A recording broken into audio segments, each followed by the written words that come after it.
ایک انہوں نے کہا کہ میرے والد والدہ فوت ہو گئے ہیں، بڑے بھائی بھی، تو میں ان کے ایصال ثواب کے لیے زیادہ سے زیادہ کیا پڑھوں، مجھے کوئی وظیفہ بتائیں۔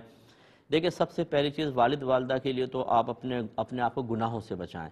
ہم وظیفوں کی طرف تو آ جاتے ہیں اور اپنے برے اعمال سے مردوں کو تکلیف دیتے رہتے ہیں، اس پہ ہم توجہ نہیں کرتے ہیں۔ ہر طرح کا گناہ چل رہا ہوگا، ہر طرح کی خرابیاں چل رہی ہوں گی، اس پہ کوئی خیال نہیں ہوگا کہ ان کی روحوں کو اذیت اور تکلیف پہنچے گی۔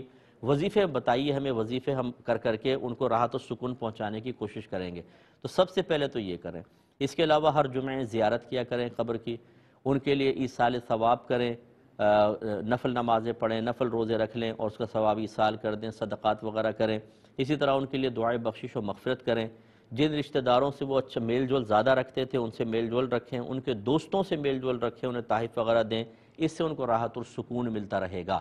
اور اس کے علاوہ جو بھی اچھا عمل کریں اس کا ثواب ان کو ایصال کر دیں، انشاءاللہ آپ کو بھی ثواب ملے گا، ان کو بھی ملے گا اور ان کو راحت و سکون رہے گی۔